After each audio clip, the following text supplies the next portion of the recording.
Hey, what's up, everybody? This is Bick Benedict. We're on the fish tank. As you see Madison walking right there. She's not gonna. You won't see her if you allowed her to get killed in the chapter entitled "The Dock," where I showed you that long QuickTime button press, the 31 buttons. If you fail those, well, you don't have to.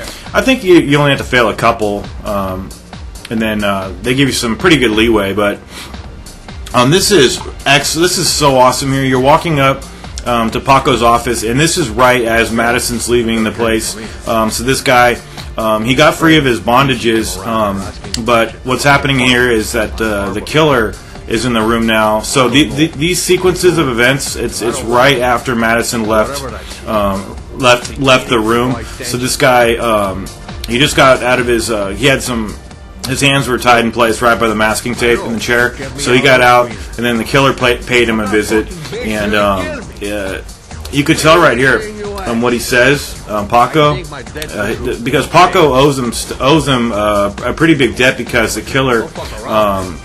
Did he get him out? No, he didn't get him out of jail. He prevented him from going to jail, and so the killer kills Paco, and we're going up here, and we're going to, we don't even know that the killer's up here.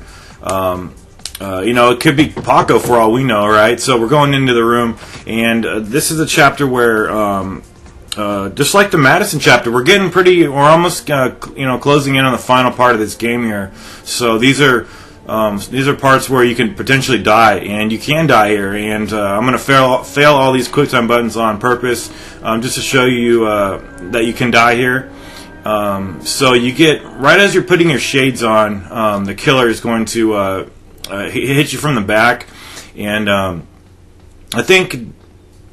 I'm not sure if this fight takes place. No, I think your shades fall off. Yeah, that would be cool if the fight all took place in the in that kind of that dark black mode here. But here I'm just failing all these QuickTime button presses, and so this is a really cool chapter, and I'm going to be speaking over everything here because it's pretty important about how to get the clues at the end and stuff. But anyway. It's pretty gruesome death by samurai sword here, and that's the end of this guy. Damn, that must have fucking hurt.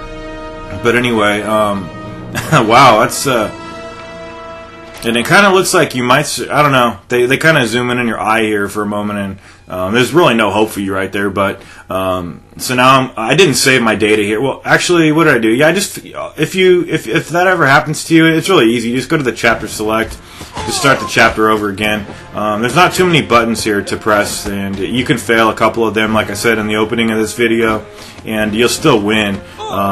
But winning here just means that you don't get killed, and the killer will escape. We're not going to be apprehending him or anything like that.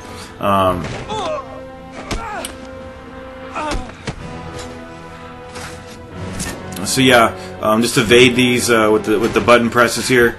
That was a close call right there. Paco almost got killed twice.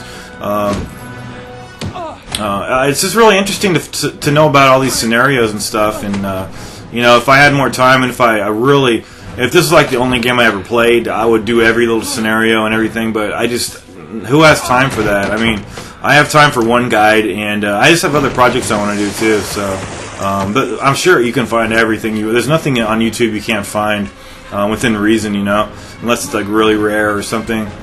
But anyway, yeah, okay, so the killer is, he's leaving, and it's someone, that you don't, the killer is, the guy, he was masked there, but his face is only covered there so we wouldn't know who it was.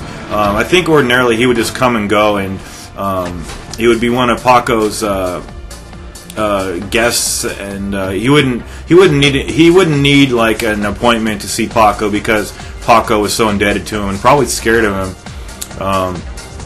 But it really does remind me of Seven whenever the killer is in that movie when he's covered up, his face is like that. So we're gonna rough this guy up because this guy, everybody in this guy, they want to be a hard ass.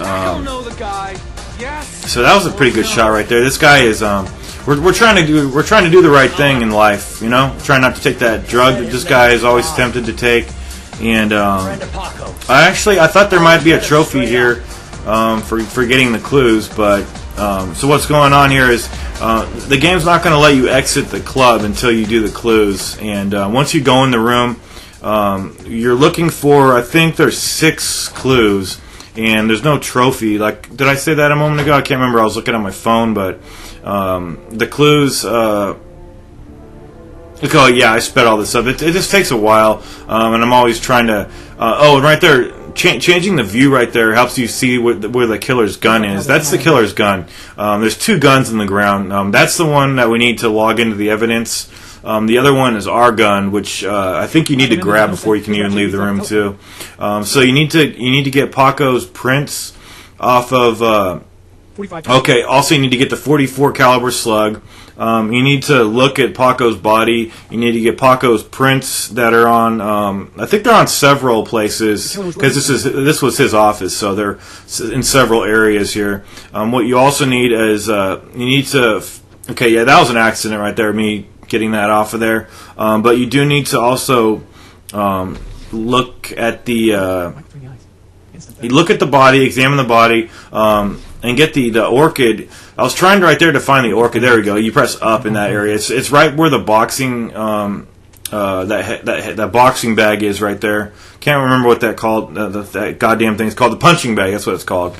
And then now the last thing you need is Madison's her fingerprints. So her fingerprints are on the lamp, and I think it's also on that roll of masking tape on the desk. So, like, you don't have to get both sets of her fingerprints. Just one fingerprint will suffice. And also grab your gun there. And then when I was walking out of the office, I also saw that little thing on the ground. It looks like part of his lapel or something from his coat. So just pick it up. I think you and some gas station receipts. Definitely, you want to pick all that shit up. And then I think if you don't get all the evidence and you try to just leave the room, it'll go into an animation where he'll kind of like look over his shoulder and kind of regret that he wasn't looking in every corner. So I imagine we'll be going through the evidence again and scrutinizing it, analyzing it, doing the geo analysis. But this is really frustrating getting out of this. It's just like in real life, people never get out of your way. But that's the end of the chapter, and it was called The Fish Tank. It was my pleasure to bring it to you. And the next chapter is an Ethan chapter, so everybody stay tuned. A lot of good things in store for us. So if you just stay with me, I'll bring everything to you. Thanks. This is Big B. I'm over and out.